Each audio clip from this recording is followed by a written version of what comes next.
Dictation 100 शब्द प्रति minute start होगा 5 सेकंड बाद।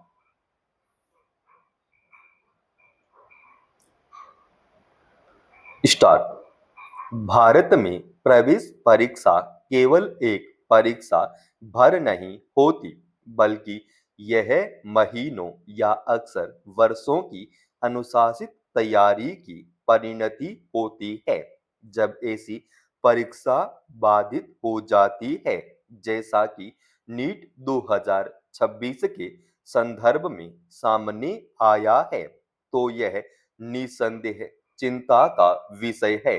पर्चा फोड़ संबंधी आशंकाएं निर्मूल नहीं है, मगर इसके कारण परीक्षा रद्द होने से ईमानदारी से तैयारी करने वाले विद्यार्थियों और उनका साथ देने वाले अभिभावकों के न केवल सपने टूटे, बल्कि उनकी सारी मेहनत पर भी पानी फिर गया। उनके लिए यह अनिश्चितता चिंताजनक है। इस मुद्दे पर किसी भी तरह का मार्गदर्शन उनके प्रति सहानुभूति की भावना से होना चाहिए। इसके बाद जो आलोचना सामने आई है, वह समझ में आती है। फिर भी यह आवश्यक है कि राष्ट्रीय परीक्षा एजेंसी एनटीए को जो कार्य आता है, उनसे पैमाने और जटिलता को भी समझा जाए। हर वर्ष एनटीए परीक्षाओं की एक विस्तृत श्रृंखला होती है।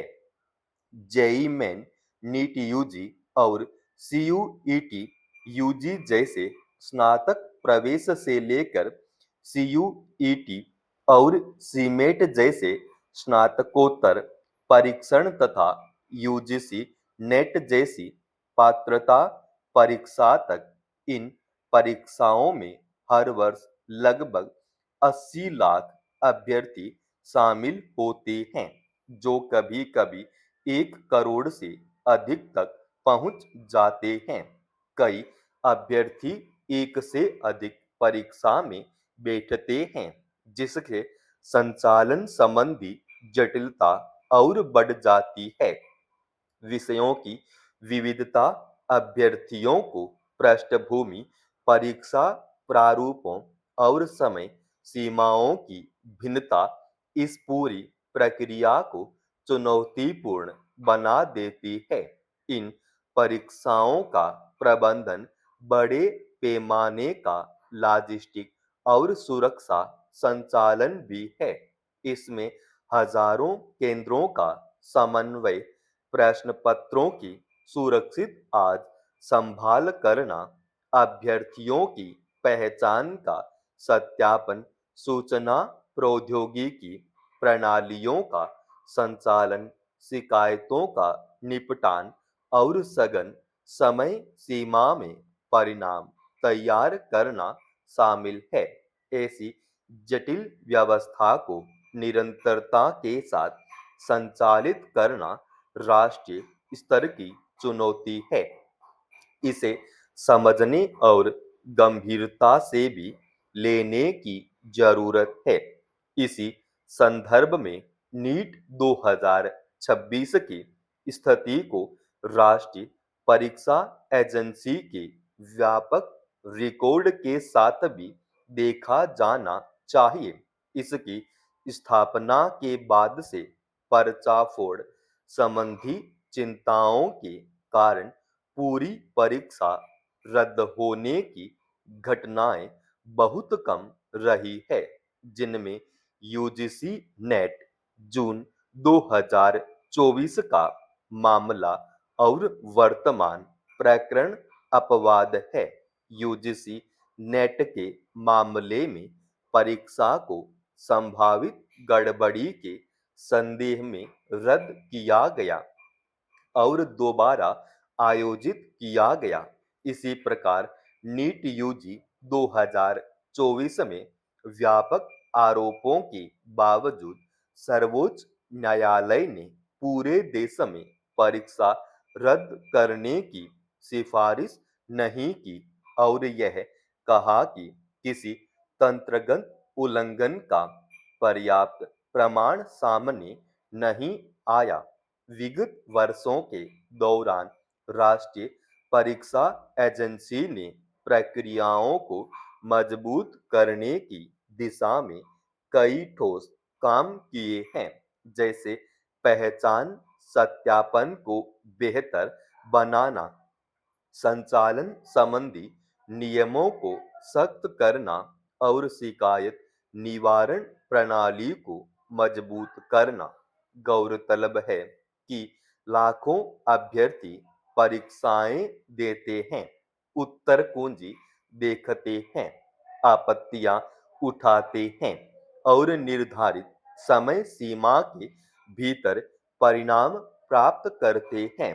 यह दर्शाता है कि यह व्यवस्था विशिष्ट पैमाने पर काम करते हुए लगातार विकसित और अनुकूलित हो रही है।